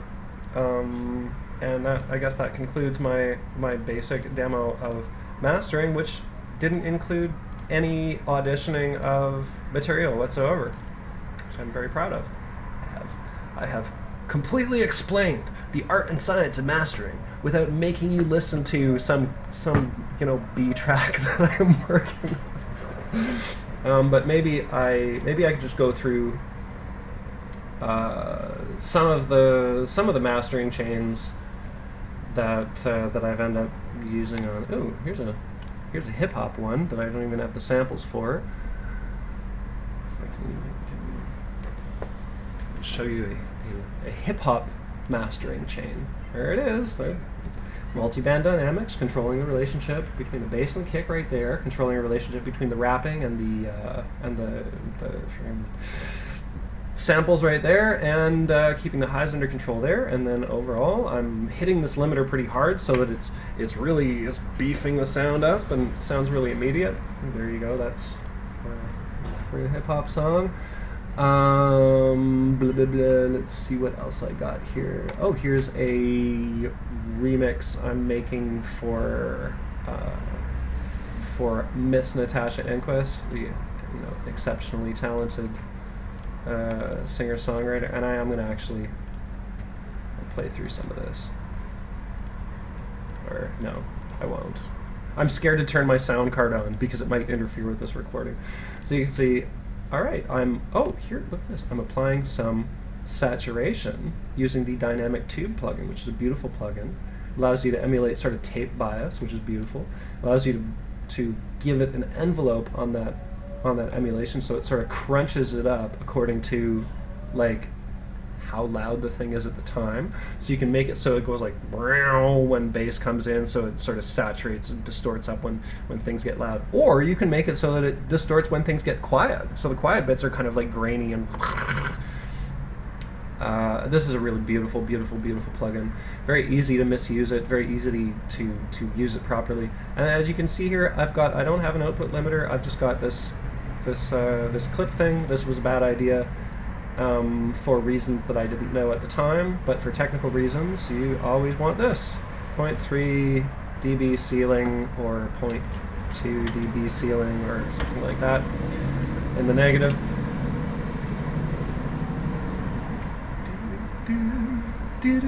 Oh, here's an ambient song I was working on.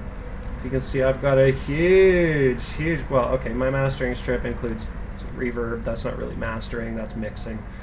And because it's an ambient song, it's not really mixing, it's more like that's how the song is made. So this basically here's the process of the sound becoming what it is. I'm filtering it, I'm reverbing it, I'm distorting it, I'm filtering it again.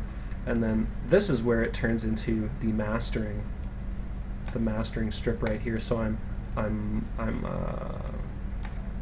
conditioning, I'm loudening it up. This is basically where I needed to make it louder, but I also needed to limit it a bit before applying multiband dynamics. Multiband dynamics is where I'm just simply, in this song, on a fairly slow, well, this isn't very slow, this is pretty quick actually, but it's slow in terms of the bass. I'm just controlling with 3 different frequencies. This is just a way to make it louder. Because I really did want to bring the song really close to the listener while protecting them from it at the same time. That's what this is doing. And then this, the EQ8, before I throw it into the the output limiter, I'm controlling the frequency. I love this EQ so much because you can do these just wild things. You can solve several problems at the same time with these. And so that's what I'm doing here. I'm controlling the relationship of the treble to everything else. I'm controlling the relationship of the bass to everything else, and I'm cutting a whole bunch of annoying frequencies in a very particular way. I like that. Let's see here. There's another ambient song that I'm working on. Maybe this isn't ambient. This is something, I don't know. Yeah, this is ambient. And oh, look, I haven't done any mastering on this so far. I'm still working on this one, so the mastering channel is empty. When you're working on something and the master is empty, everything's going to be a little quiet, and your amplifier, your sound system, is going to be louder than it would be normally when listening to stuff. So there's no dynamics being applied to it at all. It's like a free dynamic range thing. So that's one reason why you want to work with large bit depth, is so you're working right in the middle of the kind of loudness spectrum, so that things come up to a point where the loudest that they get is like -6 dB or -3 dB, or most of the stuff occurs between the -12 point here and the -6 point here. And then when you go to master it, you're crushing everything down. So and then when you're listening to it, you're turning your sound system down and turning your computer up, because it's not out of control, it's in control. So I am very proud of a little bit of mastering that I have shown y'all. I'm very proud of having learned it as much as I have. One of the things I learned while watching these, I watched like all the videos about mastering with plugins, and one of the things I learned is that there's not, I guess everybody's, or most people are basically using Logic because or Logic or Pro Tools because of the perception of them being the industry standard, and maybe they are. And so most of the stuff that I've seen demonstrated is using the Waves family of mastering plugins.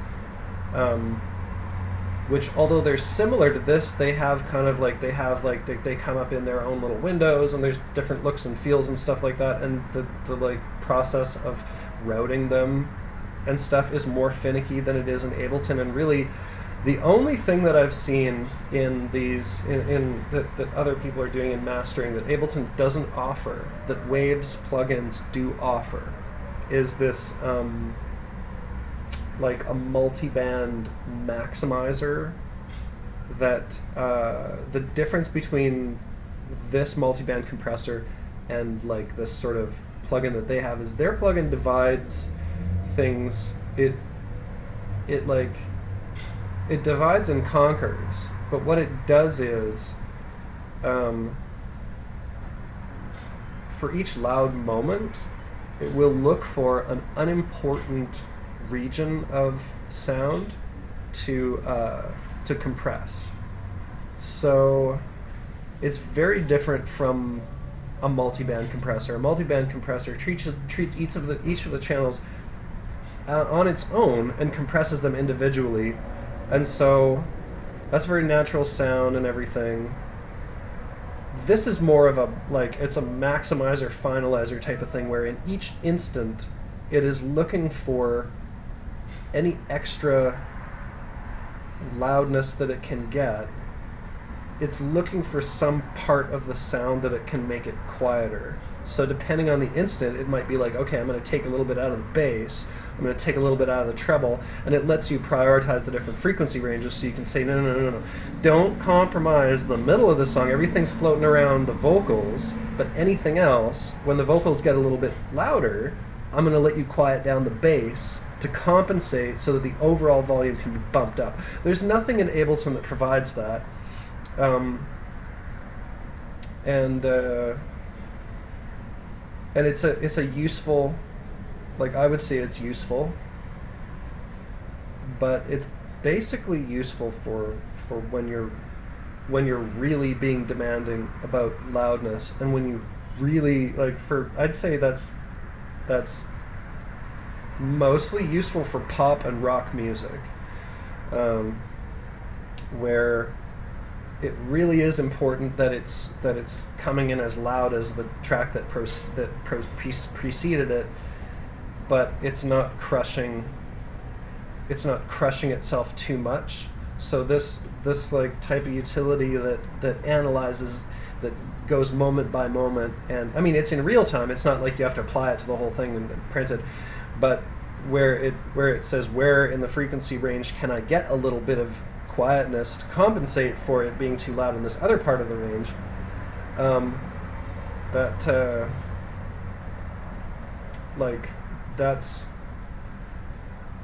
I don't really feel that I'm missing out on a lot by not using that, because I don't need that much extra volume with the music that I'm making and stuff like that. I don't really need that. I suppose if I was making pop rock, if I was making alt rock and stuff like that, and it really was 100% about the song, as a song, then yeah, I'd probably be trying to get that plugin and use it in Ableton, which you can do because it's just a VST. So I think that's the only thing, out of all the plugins, even the SSL strip that is perfectly emulated from the original. Well, the glue compressor pretty much does the same thing. It's a solid state emulation of that old gear. There's a thing in Reason that emulates it very, very, very, very specifically, right down to the way that it looks. And the Waves SSL channel strip emulates the look and the controls of it as well, but I don't feel that I'm missing out on that functionality using the out-of-the-box Ableton Live stuff. You know what, with the EQ, I didn't even know before that it has an oversampling mode. I've been using this EQ at a lower quality than it can go. I don't know that, just because my computer's fast, I can do oversampling. So oversampling is where I think what it does is it takes the incoming signal and then like makes it higher resolution so that the adjustment that it's applying takes place at a higher resolution, and then it downsamples it again to the normal resolution when it goes out. So it's basically like it's changing the resolution, it's bumping the resolution up so that it can do its work at a higher level of quality, so that it doesn't introduce so it doesn't lower the quality of the sound. So if you're using this EQ8, definitely use it in oversampling mode. But to me, if I have the choice between the EQ8 and any other EQ from any of these other things, whether it's the straight out of the box one from one of these pieces of audio software, or a Waves EQ, I'll choose this. It's awesome. It's very functional, and it's got what I need. Oh, it also has. I didn't even talk about like mid versus side stuff. Mid versus side compression is like there's like bass versus treble. There's left versus right. There's also like mono versus stereo. Some of your sounds are more mono than other sounds. So a typical thing, I haven't been doing this so much with my music, and I should be, but a typical thing with mastering is to limit the stereo image of the bass. So you make the bass mono, because bass frequencies, if they're not mono, they can actually cut each other out and interfere with each other. It's like a bass frequency is like, let's say you are the left and right speakers, let's say they're producing bass and it's out of phase, and phase means like the sound waves are coming in a little bit earlier or offset or something like. I can explain that. I can explain it. I figured out how to explain it. Let's say you and your buddy are both going to this one store every single hour for like 10 minutes to do whatever. But because he's going at the beginning of the hour, you're going in the middle of the hour, you never run into each other, even though you're both frequenting the same store for the same amount of time, for like 1/6 of the time. You're not running into each other because you're out of phase. You've got the same frequency, and you're out of phase, so you're never going to be there at the same time. If you show up 5 minutes after that person shows up, you're there for this overlap of 5 minutes, and then you're there and they're not there. So then you have three different. You're still out of phase, but your phase is overlapping. So when you show up, you're there together. You have an effect together. You have these three different things. You've got the place with nobody there, four different. You've got the place with nobody there. You got the place with your friend there. You got the place with your friend and you there, and then you got the place with just you there, and then you got the place empty again. So that's like one event. So that's like, let's say a bass sound is one of those, several times a second, a couple hundred times a second, and if the left speaker and the right speaker are out of phase with that bass sound, they can actually cancel each other out, or it can just make everything sound weird because it's like alternating bass, and it can make it sound less loud than it is. So there's a couple different things that you can do to control that. The utility thing has a width adjustment to it. So let's say you get all smart and creative and put this multiband dynamics thing into a group, and you it's gonna be complicated. How do you do this? Okay, let's say you divide this into bass and treble by doing this.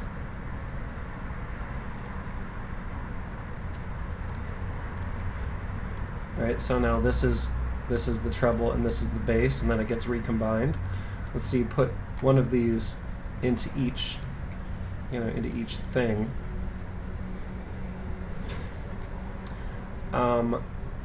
Widen up the treble and make the bass mono. It's gonna make the bass sound more focused. Oh, I didn't even I'll turn the window capture on. Okay, I'll explain that again.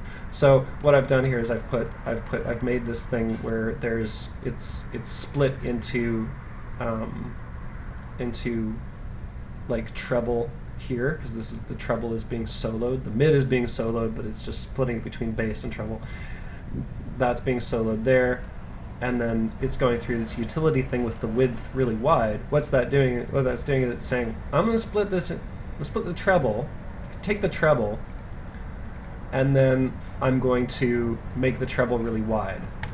So that what that does is it maximizes the difference between the signal coming out of the left speaker and the right speaker, so that it's like the phase is a little bit off. So the treble is showing up at the store with its treble friend, but a little bit after.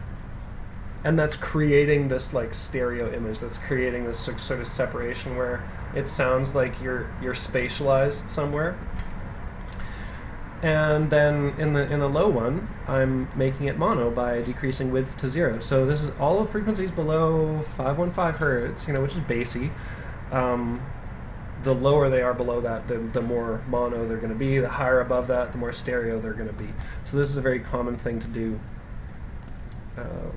while mastering. Just as you want to like eliminate the subsonic bass frequencies and the supersonic treble frequencies, you want to you want to eliminate unnecessary phasing in the bass. And it's like it doesn't allow you to bump the bass up in terms of volume.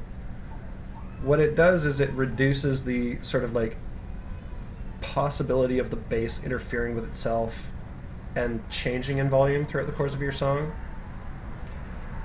And it removes the possibility of just bass kind of like losing power because it's a little bit different in the two different speakers. Bass doesn't need to be spatialized. Bass gets spatialized sort of, it can be, but bass mostly gets spatialized in terms of the room. With treble, if you don't spatialize it out a bit by making it kind of stereo, then treble sounds weird. It sounds like it's coming from right in the middle of your freaking head. It sounds really messed up. And like mono treble, it's not bad. People were listening to mono sound systems for a long time, sounded great, but stereo, it spatializes stuff out, so it's easier to listen to. Another way to make your bass mid, basically, is to use the EQ thing here. So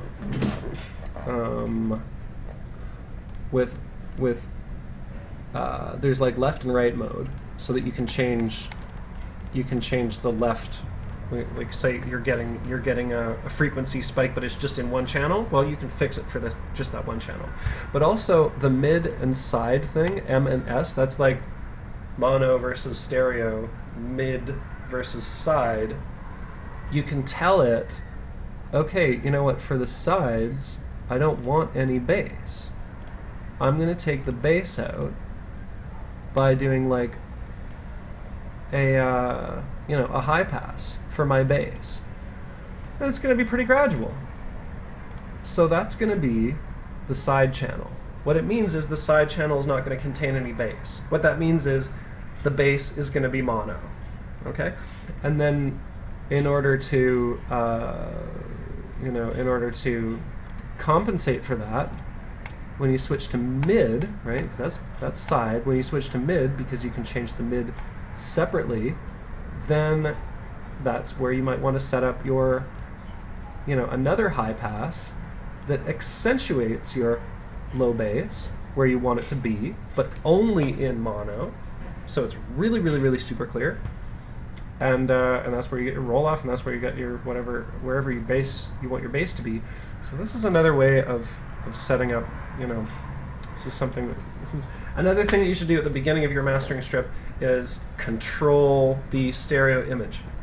So let's say, okay, so this is managing to turn it to de-stereoize, to narrow down our bass, bring the bass into mono. And of course, you have to establish a good relationship, between the two things here. Like maybe you need to increase the amount of bass drastically in the mid channel.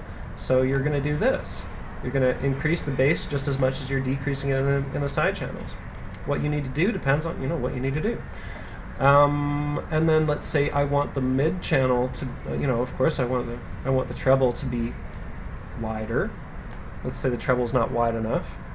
Well, okay, this is the mid, so I want to do the opposite. I want to make, let's say I want to make the treble less mono, so that there's less of the treble in mono. So less of the treble is mono, and less of the mono signal is treble. So there's less treble like here in your head.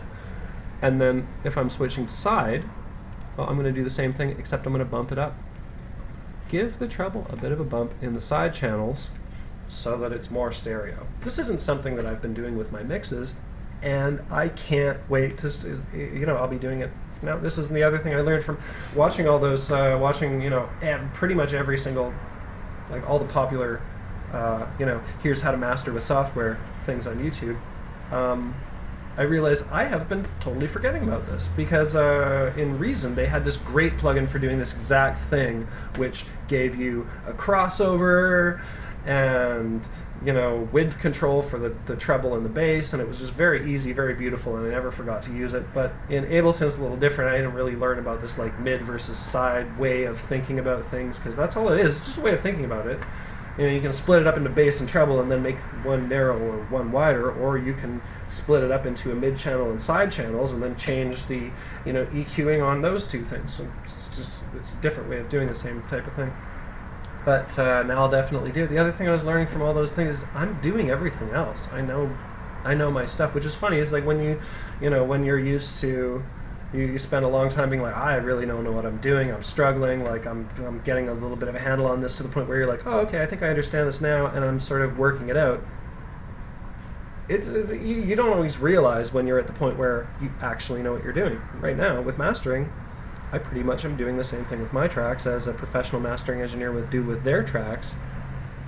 The difference is I'm probably not spending as long, like, just listening to it between little bits of adjustment as they would, and I'm not listening to it on as many different sound systems as they would, and none of my sound systems are as flat or as representative as theirs are, and none of the rooms I have access to are as dry or perfect as theirs are. But other than that, in terms of each of the main things that I'm doing and the way that I need to be doing them, I'm pretty much doing it, which shows, you know, if I can figure out how to do this over the course of 5 years without adequate instruction, then surely anybody else can figure out how to do it over the course of, you know, 5 months with my excellent